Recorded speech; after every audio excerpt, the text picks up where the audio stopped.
Verse for opening a sutra. The unsurpassed, profound, and wonderful Dharma is difficult to encounter in hundreds of millions of aeons.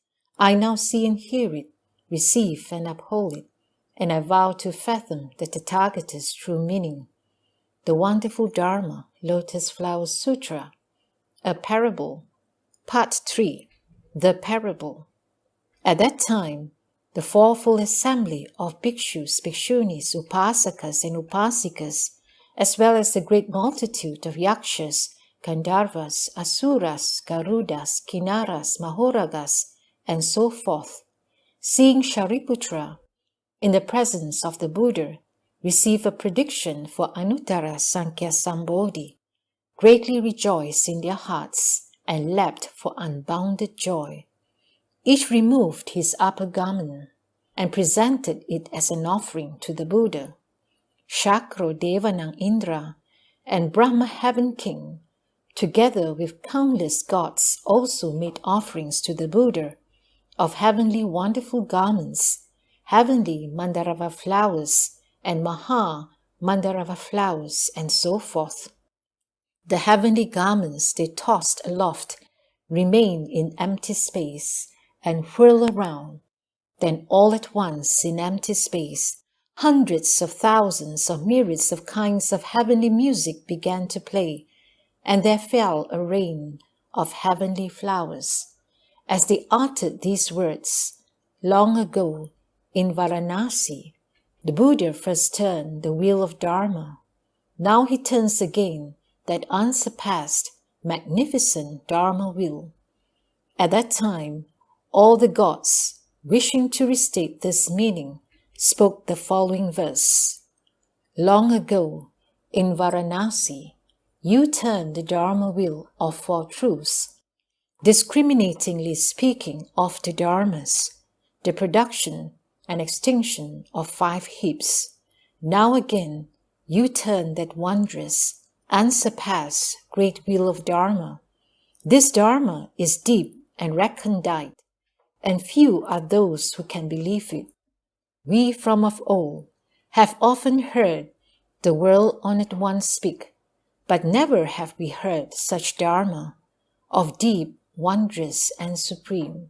The World-Honored One has spoken the Dharma, and we rejoice accordingly.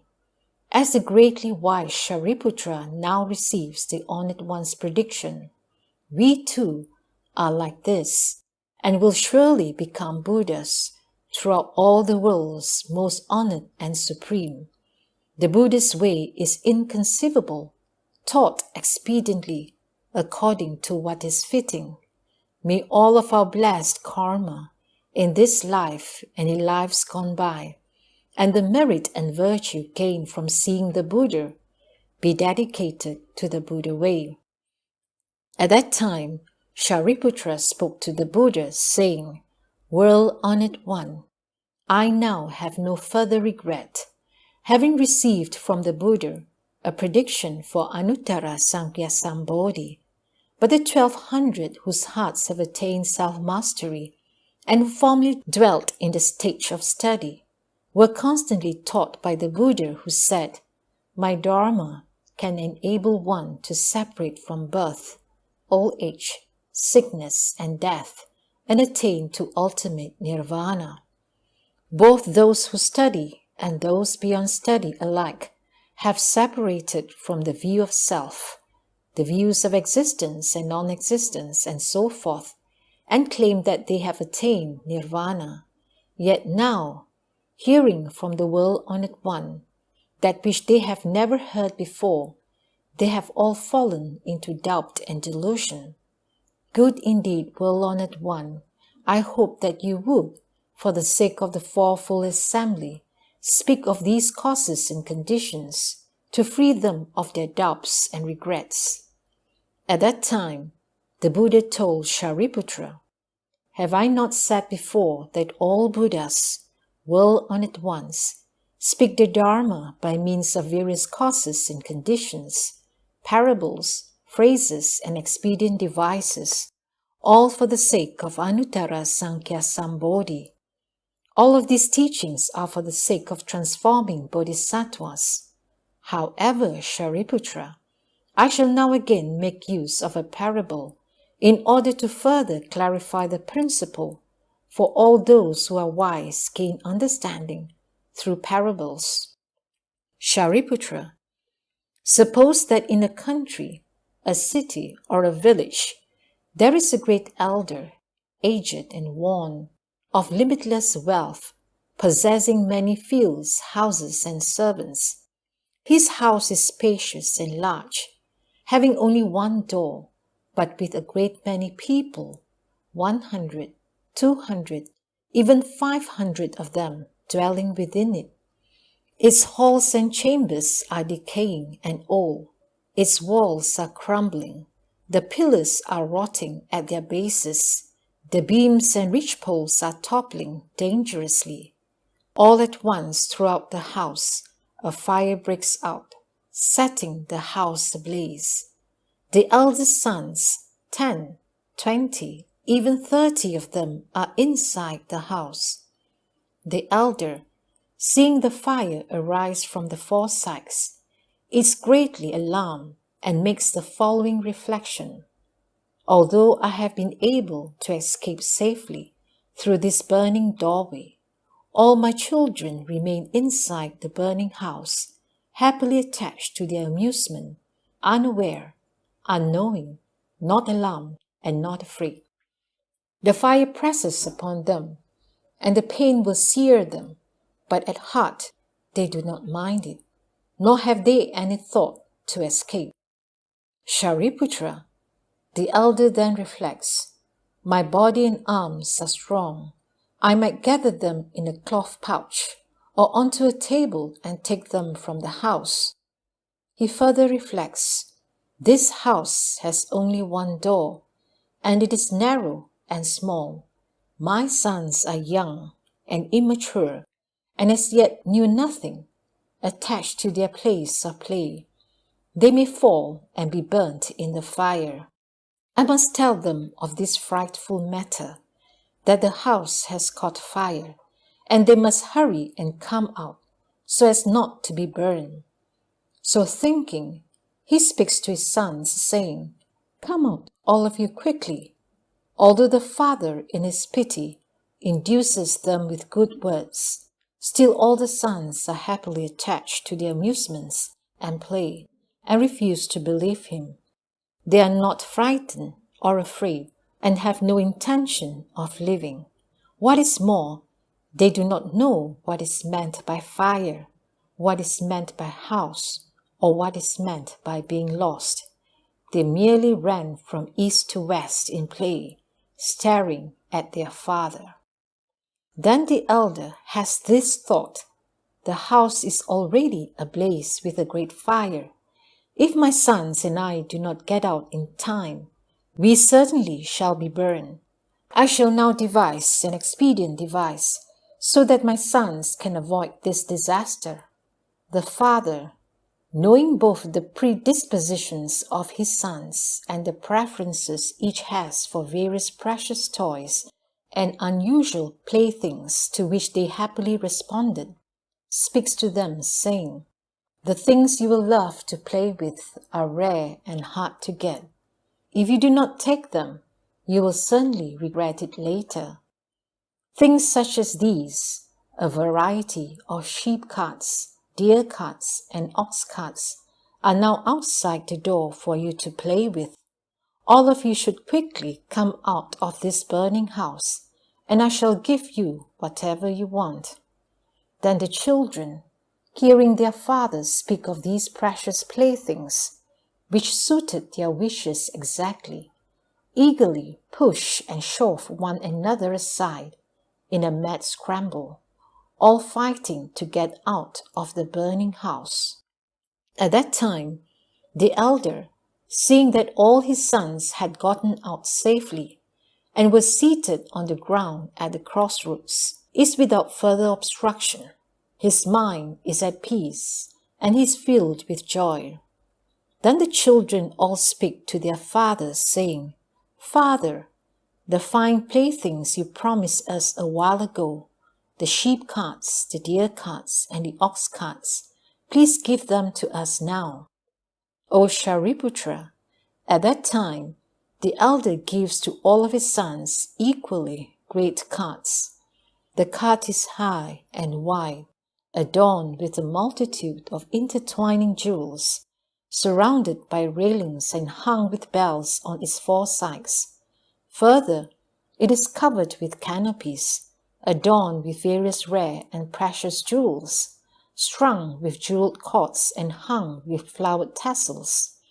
The cart is heaped with beautiful mats and set about with rosy cushions. It is yoked to an ox, plump and white, and of fine appearance, of great muscular strength, that walks with an even tread, as fleet as the wind, having also many servants who follow and guard it. And why is this? That great elder has limitless wealth and all manner of storehouses, full to overflowing. So he reflects thus, my possessions are boundless. I shall not give my children small or inferior carts. All of these youngsters are my children whom I love without partiality. Having such great carts, made of the 7 jewels, infinite in number, I should give them to each one equally. Why? If I gave them to an entire country, they would not run short. How much the less if I gave them to my children? Meanwhile, all of the children are riding around on the great carts, having gotten what they never expected to have, beyond their original hopes. Shariputra, what do you think? When that elder gives equally to all of his children the great jeweled carriages, is he guilty of falsehood or not? Shariputra replied, No well-honored one, the elder is not guilty of falsehood, for he has only enabled his children to avoid the calamity of fire, and has thereby saved their lives. Why is this? In saving their lives, he has already given them a fine plaything. How much the more so his setting up of expedients to save them from the burning house? Well-honored one, if that elder had not given them even so much as a single small cart, he still would not have been speaking falsely. Why? Because the elder previously had this thought, I will use expedients to lead my children out. For this reason, he is not guilty of falsehood. He is even less guilty since, knowing his own wealth to be limitless and wishing to benefit all his children, he gives to them equally great carts. The Buddha told Shariputra, Good indeed, good indeed. It is just as you say. Shariputra, the thus come one is also like this in that he is a father to all in the world. He has forever ended all fear, weakness, worry, ignorance, and obscurity. He has completely realized the limitless knowledge and vision, powers and fearlessnesses. He has great spiritual might and the power of wisdom. He has perfected the paramitas of expedience and wisdom. He is greatly kind and compassionate, never tiring. He ever seeks the good, benefiting all. Thus, he is born in the 3 realms, which are like a burning house in order to save living beings from the fires of birth, old age, sickness and death, grief, misery, stupidity, dullness, and the 3 poisons. He teaches and transforms them, leading them to the attainment of Anuttara Sankhya Sambodhi. He sees all living beings are scorched by birth, old age, sickness, death, grief, and misery. They undergo various sufferings because of the 5 desires, wealth, and profit. Further, because of their clinging and grasping, they presently undergo a mass of sufferings, and in the future will undergo sufferings in the hells among the animals or hungry ghosts. If born in the heavens among human beings, they will suffer poverty and distress, the suffering of being separated from what one loves, the suffering of being joined together with what one hates, and all the various sufferings such as these. However, living beings sunk in morass joyfully spot, unaware, unknowing, unalarmed, and unafraid. They do not grow satiated, nor do they seek liberation. In the burning house of the three realms, they run about from east to west. Although they encounter tremendous sufferings, they are not concerned. Shariputra, having seen this, the Buddha further thinks, I am the father of living beings. I should rescue them from these sufferings and difficulties and give them the limitless and boundless joy of the Buddha wisdom to play with. Shariputra, the thus come one further thinks, if I merely use spiritual power and the power of wisdom and cast aside expedience, praising for all living beings the power of the thus come one's knowledge and vision, powers and fearlessnesses, living beings will not be able to be saved in this way. Why is this? All of these living beings have not yet escaped birth, old age, sickness, death, grief, and misery. They are being scorched in the burning house of the three realms. How could they understand the wisdom of the Buddha? Shariputra, just as that elder, although he had a powerful body and arms, did not use them, but merely applied expedients with diligence to save all the children from disaster in the burning house, and afterwards gave to each of them a great cart adorned with precious jewels. In the same way, the thus come one, although he has powers and fearlessnesses, does not use them. He merely uses wisdom and expedience to rescue living beings from the burning house of the three realms, speaking to them of three vehicles, those of Hira, Pachika Buddha, and Buddha. As he says to them, all of you should take no pleasure in dwelling in the burning house of the three realms. Do not lust after vulgar and evil forms, sounds, smells, tastes, and tangible objects. If you attach to them greedily and give rise to love for them, you'll be burnt. You should quickly escape the three realms and attain the three vehicles, the Hira, Pachika Buddha, and Buddha vehicles. I now give my pledge for this, and it shall never be proved false. You need only diligently and vigorously cultivate.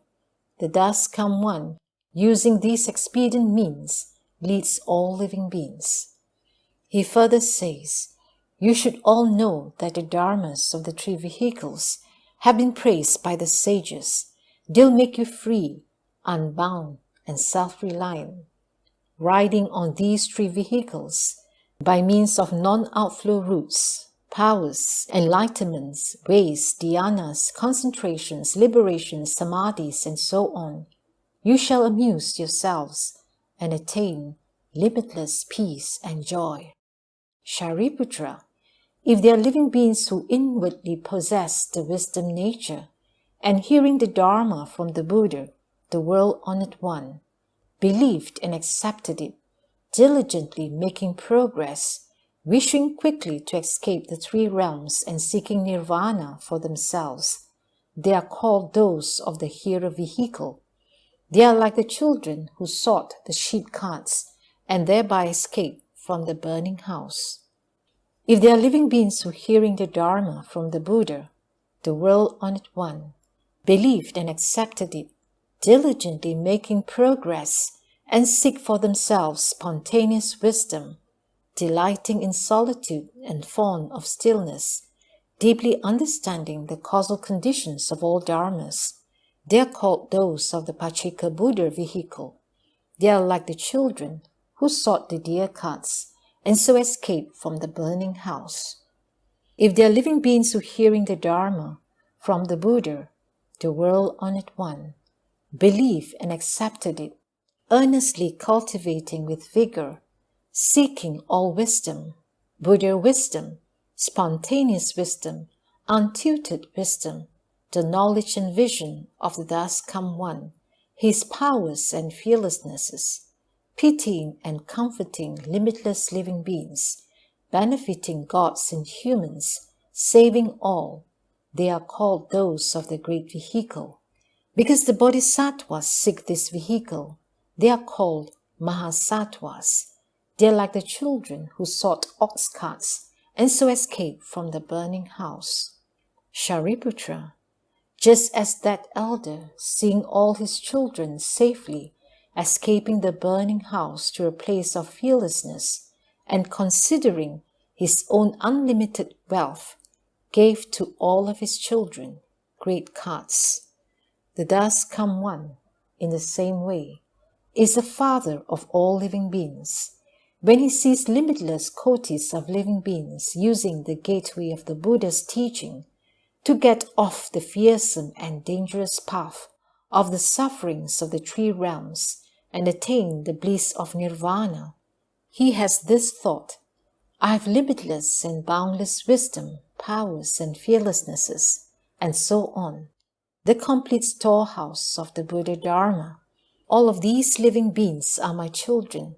I should give to all of them great carts, not allowing them to gain individual quiescence, but crossing them over to quiescence by means of the Thus Come One's quiescence. Having escaped the three realms, all these living beings are given as playthings, the Buddha's dhyana samadhis, liberations, and so forth, all of one mark and one kind, praised by the sages, and productive of pure, wondrous, and foremost bliss. Shariputra, just as that elder, first having used the three carts to entice his children, and then later having given them great carts adorned with jewels and supremely comfortable, is not guilty of falsehood. Just so is the Thus Come One likewise not guilty of falsehood in first speaking of the three vehicles to entice living beings, and then afterwards delivering them only by means of the great vehicle. What is the reason? The Thus Come One has limitless wisdom, powers and fearlessnesses, a storehouse of dharmas, and is able to give to all living beings the great vehicle Dharma. Not all living beings, however, are able to accept it.